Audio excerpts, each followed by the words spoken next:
Mantan Sekretaris Mahkamah Agung Nur Hadi dan menantunya Reski Herbiono ditangkap KPK di kawasan Jakarta Selatan. Nur Hadi dan Reski sebelumnya ditetapkan sebagai daftar pencarian orang pada kasus gratifikasi pengurusan perkara di Mahkamah Agung.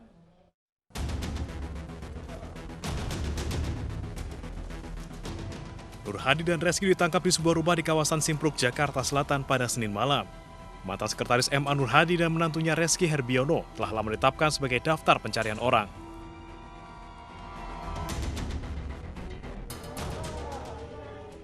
Dalam penangkapan, KPK juga membawa istri Nur Hadi, Tin Zuraida, dan sejumlah barang bukti. Perkara ini merupakan pengembangan operasi tangkap tangan pada tanggal 20 April 2016 di Jakarta, di mana KPK sebelumnya telah menetapkan 4 tersangka yaitu Dodi Arianto Supeno, Edi Nasution, Edi Sindoro, dan Lukas, dan perkaranya telah berkekuatan hukum tetap. Kedua tersangka tersebut diduga menerima hadiah atau janji terkait dengan pengurusan perkara perdata PT MIT melawan PT KBN Persero kurang lebih sebesar 14 miliar. Perkara perdata sengketa saham di PT MIT kurang lebih sebesar 3,31 miliar dan gratifikasi terkait dengan perkara di pengadilan kurang lebih 12,9 miliar. Sehingga akumulasi yang diduga diterima kurang lebih sebesar 46 miliar. Dalam kasus ini, Nur Hadi melalui menantunya Reski Herbiono diduga telah menerima suap dan gratifikasi senilai 46 miliar rupiah yang diberikan oleh Direktur PT Multikon Indra Jaya Terminal Indra Sunyoto yang hingga kini masih buron. Dari Jakarta, Nadia Valery dan Andri Setiawan, iNews melaporkan. Ya pemirsa, pemerintah resmi mengumumkan pembatalan penyelenggaraan haji tahun 2020. Belum dibukanya akses bagi seluruh calon jamaah haji dari seluruh dunia oleh pemerintah Arab Saudi menjadi salah satu alasan pembatalan.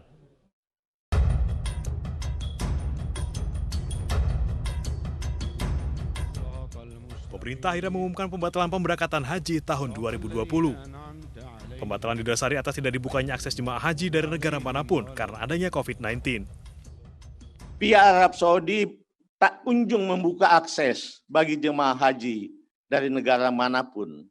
Akibatnya, pemerintah tidak mungkin lagi memiliki cukup waktu untuk melakukan persiapan utamanya dalam pelayanan dan perlindungan jemaah.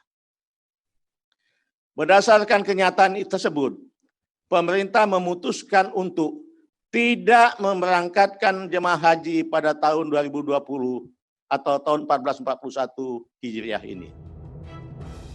Menteri Agama menambahkan bahwa pemerintah Indonesia juga tidak memiliki cukup waktu untuk mempersiapkan penyelenggaraan haji. Mengenai setoran calon jemaah haji, Kementerian Agama memastikan dana yang telah disetor akan disimpan dan dikelola oleh Badan Pengelolaan Keuangan Haji. Nilai manfaat haji akan diberikan kepada jemaah paling lambat 30 hari sebelum keberangkatan kloter pertama haji tahun 2021 mendatang. Kemenak juga memastikan biaya perjalanan ibadah haji akan dikembalikan jika diminta oleh jemaah. Jemaah haji yang batal berangkat di tahun ini akan diprioritaskan berangkat di musim haji 2021 mendatang. Sejak virus corona melanda dunia, Arab Saudi menutup Masjidil Haram di Mekah dan Masjid Nabawi di Madinah. Meski telah dibuka, Masjid Nabawi membatasi jemaah yang beribadah dengan protokol kesehatan yang ketat. Pembatalan penyelenggaraan ibadah haji oleh pemerintah menuai protes dari Ketua Komisi 8 DPR yang merasa tidak dilibatkan dalam pengambilan keputusan. Berikut kami hadirkan cuplikan dialog dalam program iNews Sore bersama staf ahli Menteri Agama Oman Fatur Rahman, Ketua Komisi 8 DPR Yandri Susanto, dan Sekjen Ampuri Firman Nur. Calon Haji 2020 sudah bergabung staf ahli Menteri Agama Oman Fatur Rahman, Ketua Komisi 8 DPR Yandri Susanto, dan ada Sekjen Ampuri Firman Nur. Assalamualaikum, selamat sore Bapak-Bapak. Waalaikumsalam. Baik, saya ke Prof. Oman terlebih dahulu. Prof, bisa dijelaskan apa saja pertimbangan dari Kementerian Agama hingga akhirnya memutuskan untuk tidak memberangkatkan calon jemaah haji di tahun ini? Pertimbangan utama kami adalah memang situasi di Arab Saudi yang tidak memungkinkan untuk menjamin keselamatan jemaah kita, jemaah dan petugas kita. Karena ibadah haji ini sangat komunal, sifatnya itu ya tidak memungkinkan menjaga jarak ya. Jadi itu yang menjadi pertimbangan dari Bapak Menteri Agama. Baik, tahan dulu Prof, saya ingin ke Pak Yandri. Benarkah Pak Yandri Komisi 8 ini melayangkan protes karena keputusan untuk tidak memberangkatkan calon haji tahun ini itu tidak melalui persetujuan dari Komisi 8 DPR?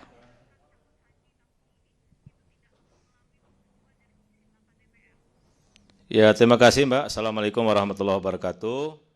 Jadi persoalan haji ini kami sangat serius di Komisi 8. Kami sudah membentuk panja tentang biaya perjalanan ibadah haji. Juga kami sudah setujui berapa anggaran APBN untuk biaya penyelenggaraan ibadah haji. Intinya kami bersama Kementerian Agama selama ini sangat intens. Dan terakhir kami rapat itu tanggal 11 Mei 2020. Poin pertama kesimpulannya, ini saya bawa nih. Kesimpulannya, nggak tahu nih Pak Menteri baca atau enggak nih, atau Pak Oman nih, ya.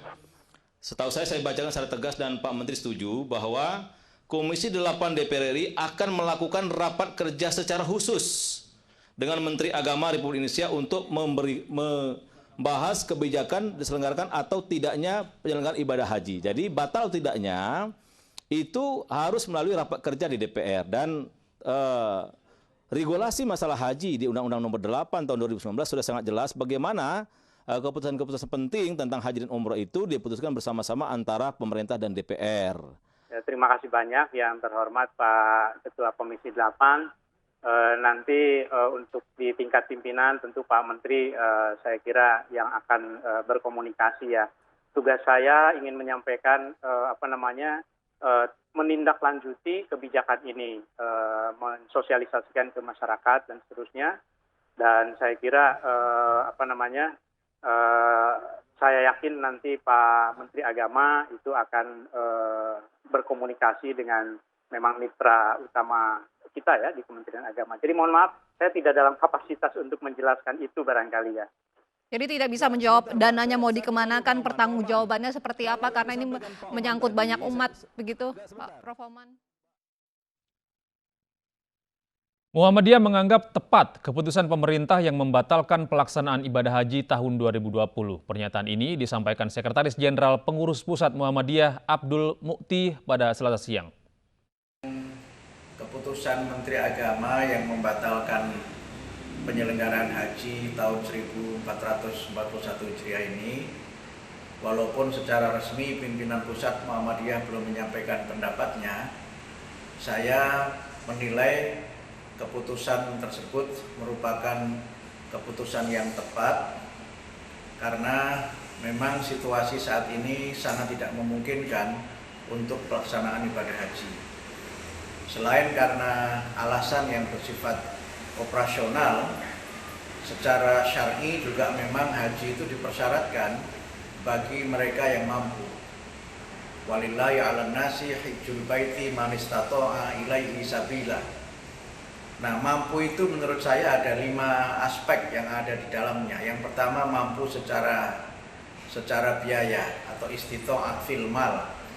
Kemudian yang kedua adalah mampu secara fisik, istita'ah fil jismi.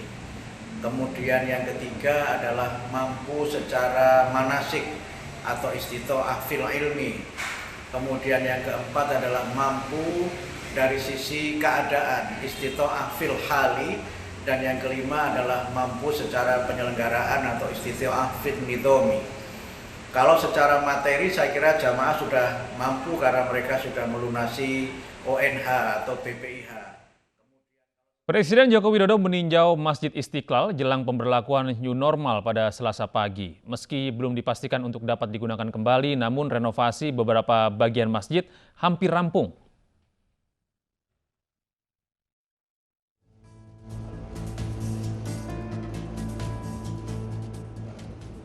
Presiden Joko Widodo didampingi Menteri PUPR Basuki Hadi Mulyono dan Imam Besar Masjid Istiqlal Nasaruddin Umar meninjau kondisi terkini Masjid Istiqlal yang sempat ditutup selama pandemi COVID-19. Dalam kunjungannya, Presiden meninjau sejumlah bagian masjid yang direnovasi. Meski ditargetkan rampung pada awal Juli mendatang, namun belum dapat dipastikan kapan masjid ini akan dibuka untuk umum. Apakah setelah selesai akan dibuka. Belum kita putuskan. Tetapi tadi saya sudah mendapatkan informasi dari Prof. Nasaruddin, Bapak Imam Besar Masjid Istiqlal, bahwa direncanakan Masjid Istiqlal akan dibuka nanti pada bulan Juli, tetapi keputusannya ada nanti di Bapak Imam Besar Masjid.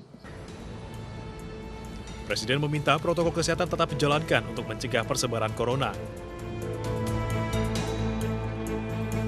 Dalam surat edaran Menteri Agama nomor 15 tahun 2020, terdapat 9 syarat yang harus dipenuhi warga untuk beribadah di rumah ibadah. Selain harus dalam kondisi sehat dan memiliki surat bebas corona, warga wajib menggunakan masker, cuci tangan sebelum masuk rumah ibadah,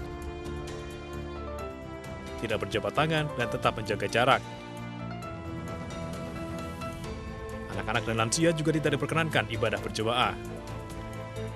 Dari Jakarta, Gebi Natasya, Abdul Aziz, Terry Fastiba, iNews melaporkan. Hari pertama masuk kerja usai libur Lebaran, stasiun Manggarai Jakarta ramai dipadati penumpang. Meski tidak sepadat hari biasanya, namun warga ibu kota pengguna KRL sudah kembali aktif bekerja.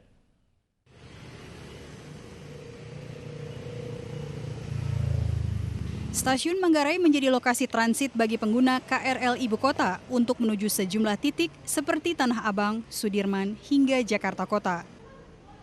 Peningkatan penumpang KRL di stasiun Manggarai mulai terlihat di hari pertama masuk kerja usai libur Lebaran.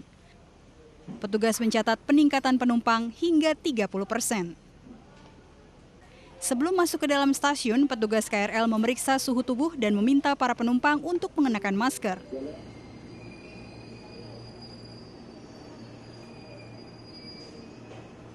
Sebenarnya ya kita jaga-jaga aja ya, walaupun kereta rame, cuma kita udah ikutin peraturan pemerintah aja, physical distancing kayak gitu, PSBB segala macam.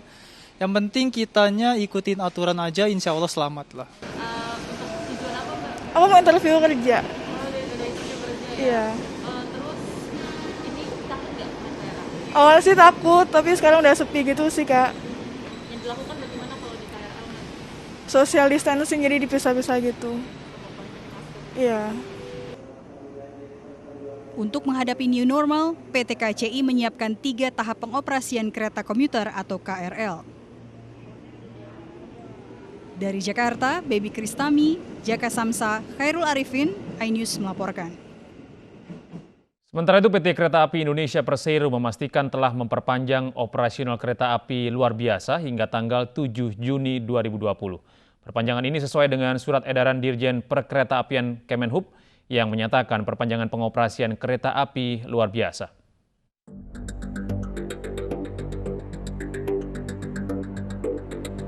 PT Kereta Api Indonesia Persero telah memperpanjang operasional kereta api luar biasa KLB hingga 7 Juni 2020 mendatang. Vice President Public Relations PT Kereta Api Indonesia Persero, Joni Martinus, mengatakan pengoperasian KLB ini tetap melayani 3 rute dengan 6 perjalanan yang meliputi rute Stasiun Gambir Surabaya Pasar Turi lintas Selatan PP, rute Stasiun Gambir Surabaya Pasar Turi lintas Utara PP, dan Stasiun Bandung Surabaya Pasar Turi PP. PT Kereta Api Indonesia Persero memperpanjang operasional kereta api luar biasa atau KLB hingga tanggal 7 Juni 2020. Dari sebelumnya hanya beroperasi sampai dengan 31 Mei 2020. Perpanjangan operasional KLB ini kami tujukan untuk tetap melayani masyarakat yang dikecualikan sesuai dengan aturan pemerintah. Joni Martinus menambahkan, untuk membeli tiket KLB penumpang pun tetap diwajibkan menyertai syarat-syarat yang telah dikeluarkan gugus tugas COVID-19. Di antaranya surat izin keluar masuk Jakarta. Pembelian tiket hanya dapat dilakukan H-2 sebelum keberangkatan dan hanya dapat dilakukan di stasiun keberangkatan serta tidak dapat diwakilkan. Dari Jakarta, Riki Anwardi, iNews melaporkan.